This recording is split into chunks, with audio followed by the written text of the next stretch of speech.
ఆంధ్రప్రదేశ్ ముఖ్యమంత్రి నారా చంద్రబాబు నాయుడు ఇంట విషాదం చోటు చేసుకుంది. ఆయన సోదరుడు రామ్మూర్తి నాయుడు కన్నుమూశారు. గత కొద్ది రోజులుగా అనారోగ్యంతో బాధపడుతున్న ఆయన చికిత్స కోసం హైదరాబాద్లోని ఏఐజీ ఆసుపత్రిలో ఈ నెల 14వ తేదీన చేరారు. మధ్యాహ్నం సమయంలో గుండెపోటుతో రామ్మూర్తి నాయుడు తుది శ్వాస విడిచారు. సరిగ్గా 12 గంటల 45 నిమిషాలకు మృతి చెందినట్లు వైద్యులు ప్రకటించారు.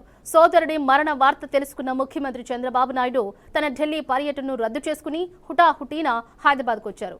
ఏఐజీ ఆసుపత్రికి చేరుకున్నారు. తమ్ముడి పార్థివ దేహాన్ని చూసి చంద్రబాబు భావోద్వేగానికి గురయ్యారు. నివాళులర్పించారు. రామ్మూర్తి నాయుడు కన్నుమూశారనే వార్త తెలుసుకున్న నారా, నందమూరి కుటుంబ సభ్యులంతా ఆసుపత్రికి చేరుకున్నారు.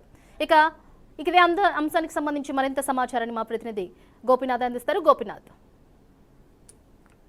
సిరిసిల్ల మొత్తం చంద్రబాబు సోదరుడు నారా రామ్మూర్తి నాయుడు మధ్యాహ్నం 12 గంటల 45 నిమిషాలకి ఏఐటి హాస్పిటల్లో మరణించడం జరిగింది. అయితే ఆయన 1994లో చంద్రగిరి నియోజకవర్గానికి తెలుగుదేశం పార్టీ నుంచే అఖండమైన మెజార్టీతో గెలవడం జరిగింది. దాదాపుగా 5 సంవత్సరాల పాటు కూడా చంద్రగిరి నియోజకవర్గానికి ఎమ్మెల్యేగా కొనసాగుతూ ప్రజా సంబంధించినటువంటి పాలనలో ఎంతో ముద్ర వేసుకోవడం జరిగింది. ఎందుకంటే చంద్రగిరి అప్పట్లో చాలా రకాలుగా వెనకబడిపోయింది, గ్రామాల్లో కావచ్చు, పల్లెల్లో కావచ్చు. అట్లా ప్రజలతో కలిసి సొంత గ్రామంతో పాటు మొత్తం చంద్రగిరి నియోజకవర్గంలో 6 మండలాల్లో కూడా ఎక్కడ చూసినా కూడా ప్రజలతో మమేకమై అభివృద్ధి కోసం, అంటే చంద్రగిరి నియోజకవర్గాన్ని అభివృద్ధి కోసం ఎన్నో రకాలుగా ఆయన పోరాటం చేసినటువంటి పరిస్థితి. అయితే దాని తర్వాత పరిణామాలు మారాయి. రాజకీయాల పరంగా కావచ్చు, లేదంటే అన్నతో కాస్త విభేదాలు వచ్చిన నేపథ్యంలో అన్నతో దూరంగా ఉండడం జరిగింది. దాని తర్వాత రాజకీయాలు మానేసి కేవలం అంటే వ్యాపారాల నిమిత్తం బయటకు వెళ్ళిపోవడం జరిగింది, బయట ప్రాంతాలకి. అయితే అక్కడ కొన్ని కారణాల రీత్యా ఆయన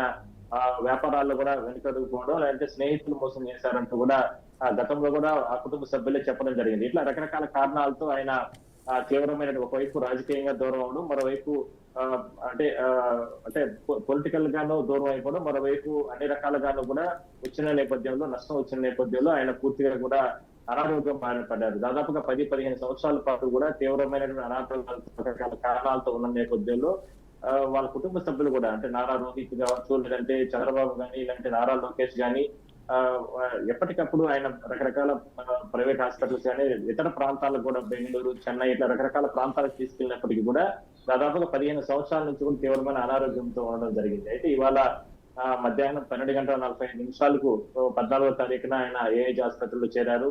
ఆ రోజు నుంచి ఈ రోజు వరకు కూడా తీవ్రమైనటువంటి అనారోగ్య కారణాలతో మంచాన పడిన పరిస్థితి, చికిత్స పొందుతూ వచ్చారు. అయితే కాసేపటి క్రితం చనిపోయిన నేపథ్యంలో చంద్రబాబు ఢిల్లీ నుంచి రావడం, దాని తర్వాత లోకేష్ కూడా అసెంబ్లీ నుంచి కూడా నేరుగా అక్కడికి వెళ్లి ఆ కుటుంబ సభ్యుల్ని వాళ్ళందరినీ కూడా ఓదార్చే ప్రయత్నం చేయడం అంతా కూడా జరిగింది. అయితే ఇవాళ రాత్రికి, ఎందుకంటే ఆయన దహన సంస్కారాలన్నీ కూడా ఇక్కడ తిరుపతి సమీపంలోని సొంత గ్రామం నారావరపులోనే నిర్వహించబోతున్నారు.